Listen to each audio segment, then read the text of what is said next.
Située à plus de 800 km au sud de la capitale Alger, El Mnea, la ville aux 100 000 palmiers.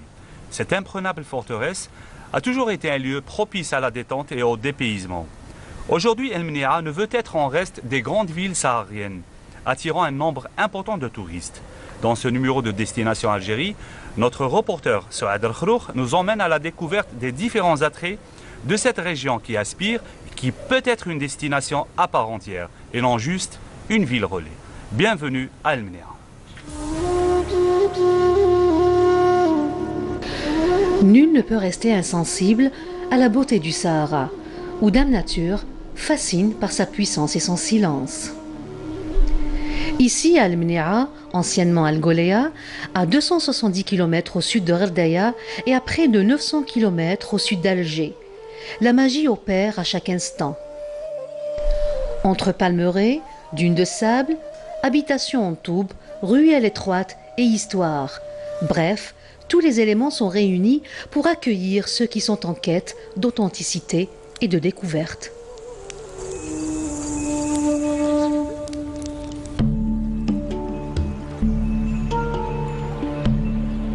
Témoin du génie architectural des Zénètes, le vieux Qsar, fondé entre le 9e et le 10e siècle sur le site de l'ancien Taurirt, puise ses spécificités patrimoniales de sa position géographique.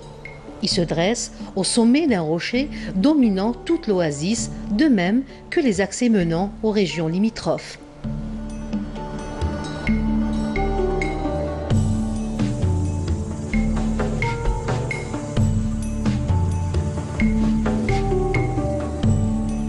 Avec une conception architecturale épousant parfaitement le milieu saharien, la forteresse a été édifiée avec des matériaux locaux adaptés aux conditions climatiques de la région.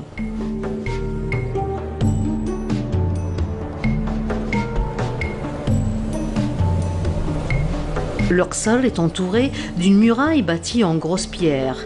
Les ruelles sont bordées de magasins dans lesquels les Qsoriens gardaient leur approvisionnement.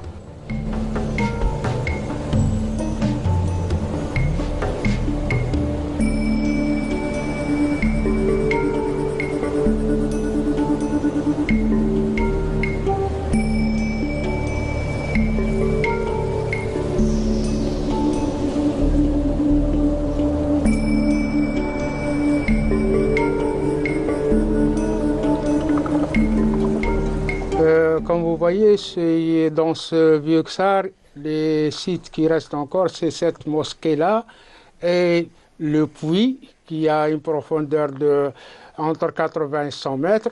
Le puits qui ravitaillait tout le vieux Qsar, les habitants et leurs animaux aussi, en eau potable, bien sûr. Les gens du vieux Qsar autrefois, ils faisaient donc le dock avec les caravanes qui venaient du nord et les caravanes qui venaient du Soudan. Le Soudan, autrefois, englobait les pays comme le Mali, le Niger, la Mauritanie, le Sénégal. La vie, elle était prospère. Ils avaient vraiment une vie d'autosuffisance. C'est pour ça que les autres tribus, toujours, ce vieux Qsar a été à la convoitise. La légende nous apprend que Mbarka bint el-Khas, une femme berbère de la tribu des Zénètes, aurait gouverné le vieux Qsar. Une princesse à laquelle la tradition orale locale donne une sagesse inouïe et une gouvernance juste et équitable.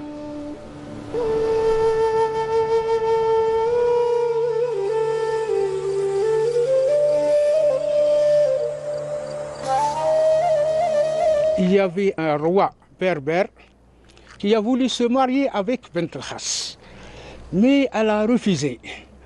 Comme elle a refusé, donc ce roi berbère a décidé d'assiéger le vieux Qsar durant une année.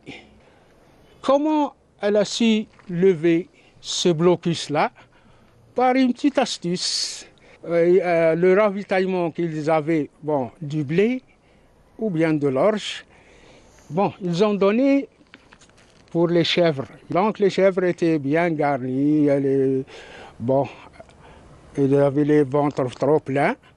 Et puis, elle a fait descendre, elle a ordonné à ses serviteurs de faire descendre les 2 chèvres en bas. Comme le roi berbère, il a vu les chèvres, il a dit tiens, on va voir.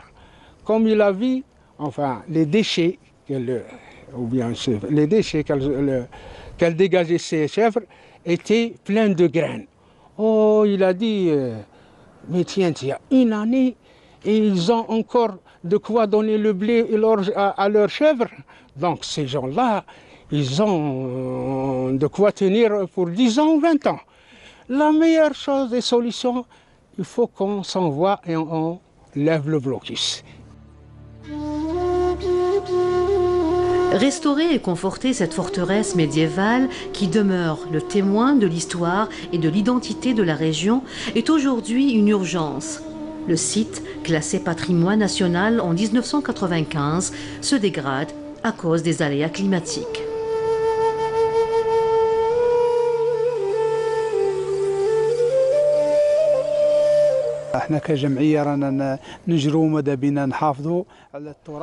Notre association s'emploie sans cesse à réhabiliter ce site ancien tout en sauvegardant ses spécificités architecturales.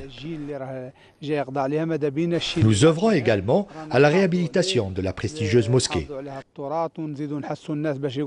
ainsi que l'ensemble des mausolées de la ville représentant les 4 saints patrons de cette cité médiévale. الأولى اللي كانت في هذه المدينة هو المسجد العتيق نتاع المسمى على الولي الصالح مولاي عبد القادر. أشهد أن لا إله إلا الله أشهد أن محمدا رسول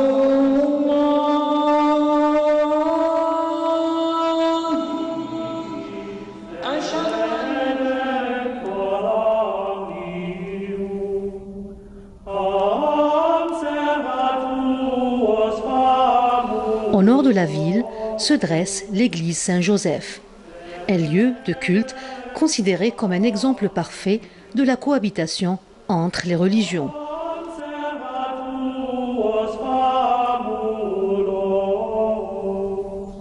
Les anges se réjouissent avec nous de cette fête et ils en glorifient.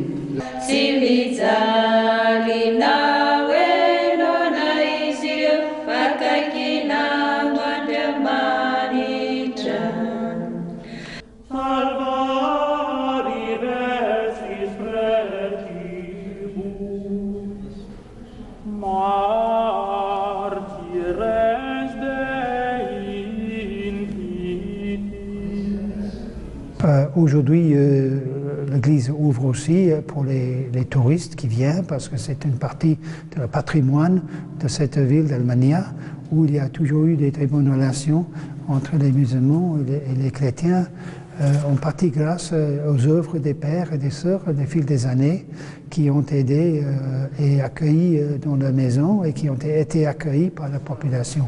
La présence des chrétiens parmi les musulmans, à mon avis, est importante. Ce n'est pas ce que nous faisons, c'est l'important, c'est ce que nous soyons.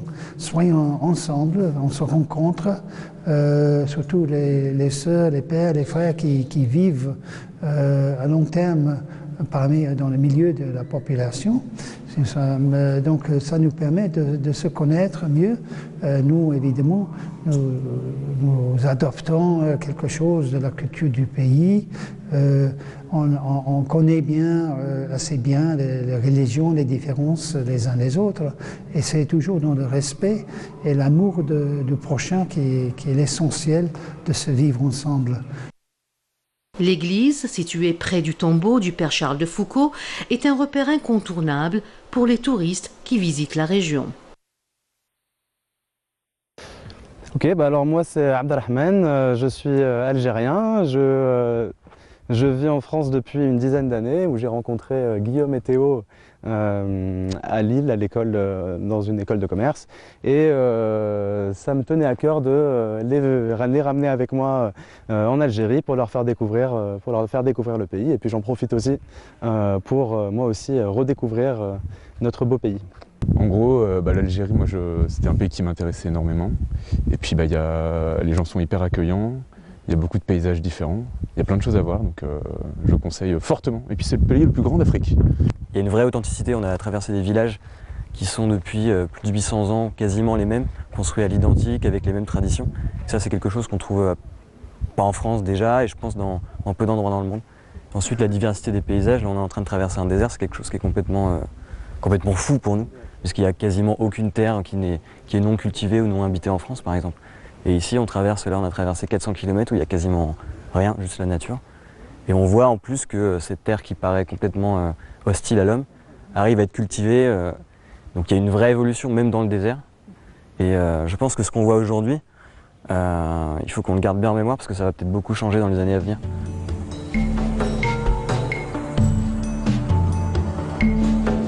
El Menira, l'oasis aux 200 000 palmiers, est une zone agricole des plus prospères du Sud.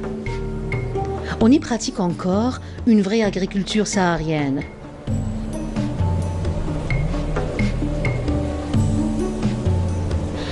Légumes et arbres fruitiers se côtoient au sol et l'ensemble est protégé par un couvert de palmiers.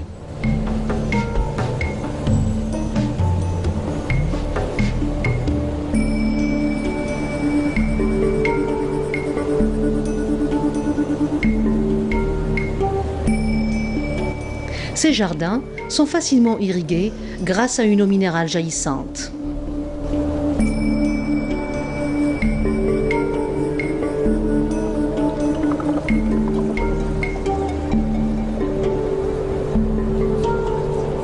Ville-jardin par excellence.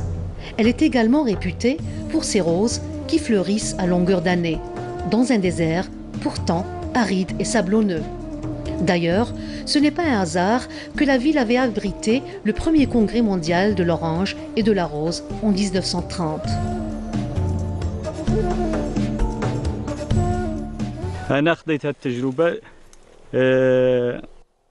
J'ai décidé de faire renaître de ses cendres la culture des roses dont la réputation dépassait les frontières nationales. L'expérience a donné ses fruits à travers l'expérimentation d'une vingtaine de variétés de roses.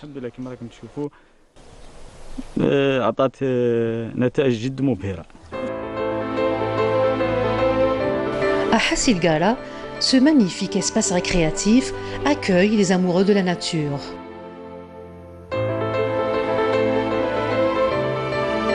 Ce parc de loisirs est un lieu idéal pour se divertir et passer de bons moments. C'est aussi un moyen pour sensibiliser la population au respect de l'environnement.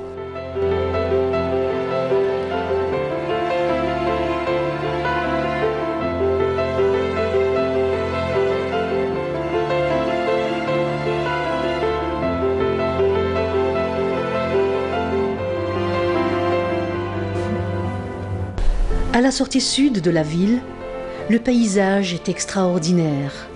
Un immense plan d'eau, un lac salé. Le lac est une halte sur l'axe migratoire des oiseaux entre l'Europe et l'Afrique.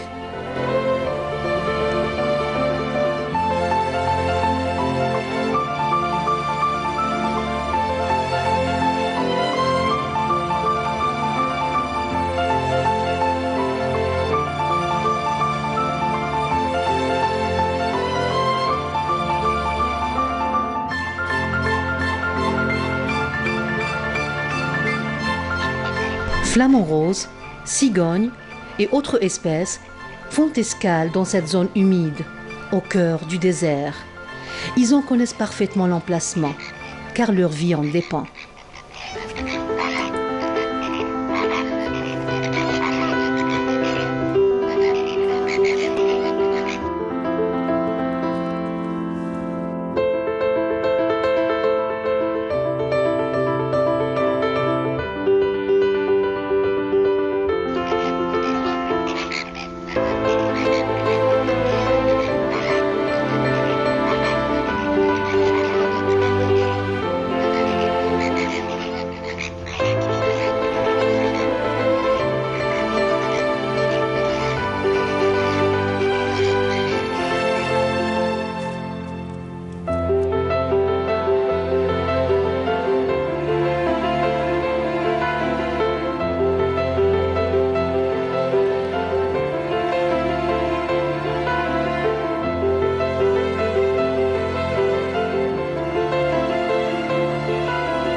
Les oasis figurent parmi les plus importantes escales des circuits touristiques en Algérie, d'où la nécessité de réhabiliter le patrimoine hôtelier dans ces régions. La rénovation de l'hôtel El Boustan vient à point nommé.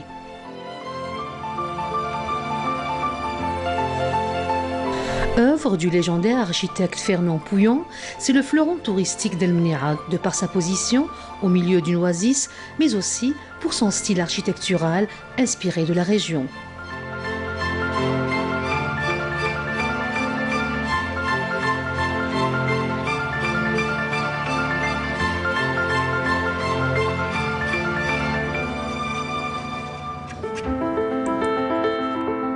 C'est un bel hôtel qui a été construit au milieu d'une oasis. Voilà, comme vous pouvez le voir, on a plusieurs commodités, dont la piscine. Il y a une très belle piscine, que ce soit pour adultes ou une piscine pour les jeunes. Voilà. Sinon, pour la localisation, on est très bien situé. On est à peu près à 3 heures de route de la wilaya de Gherdaya. Et comme pour votre information, l'hôtel Boustan, c'est un relais de route. Voilà. Et pour pallier le manque en matière de structure d'accueil, des maisons d'hôtes accueillent au milieu des palmeraies verdoyantes des touristes en quête d'authenticité, de convivialité et de dépaysement.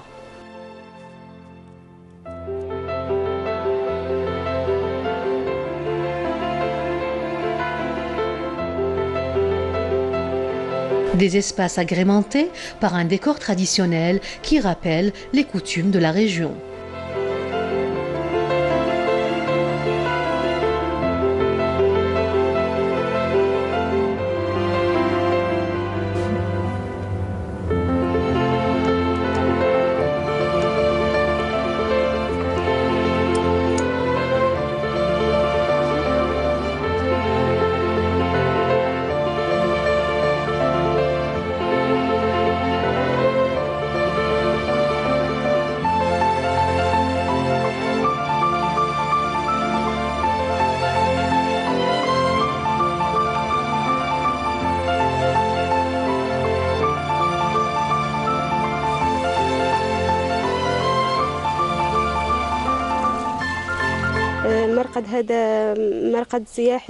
Notre résidence est destinée à héberger des visiteurs pour des séjours touristiques, dans un cadre agréable. On leur propose aussi de succulents repas faits de plats traditionnels. Ici, les visiteurs peuvent profiter pleinement de la nature pour se ressourcer.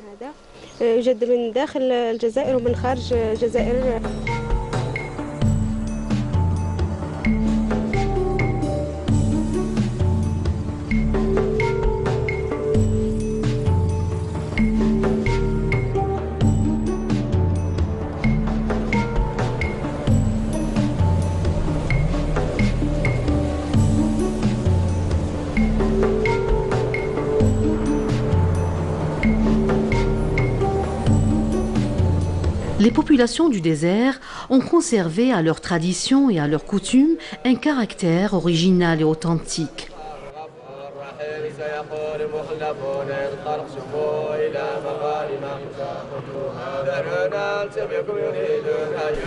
Les rituels des cérémonies de mariage traduisent parfaitement la pérennisation de l'héritage ancestral.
Animal emblématique du désert, le dromadaire est indissociable du paysage et de la culture populaire de la région.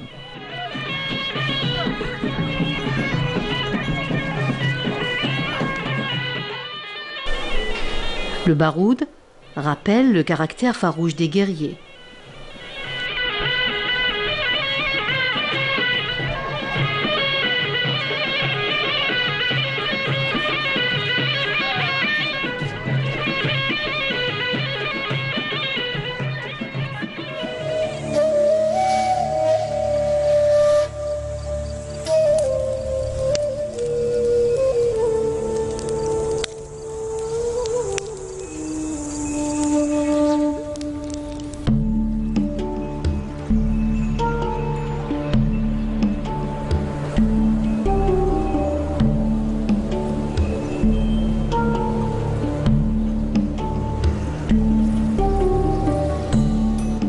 La proximité immédiate des dunes du Grand Terg occidental est un autre atout d'El Mnia.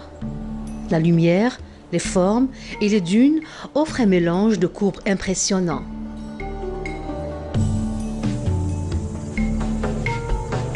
Le désert ne se raconte pas, il se vit.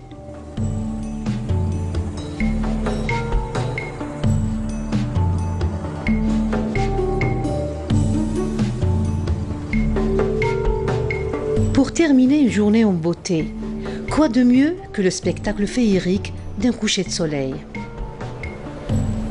Entre la magie du dégradé de couleurs et la poésie de l'instant, une sensation de temps suspendu nous envahit. Car ici, le soleil se couche pour mieux briller.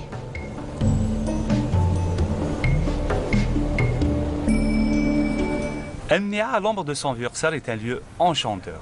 Cette ville qui ne cesse de s'étendre ambitionne à devenir une destination touristique grâce à ses multiples potentialités.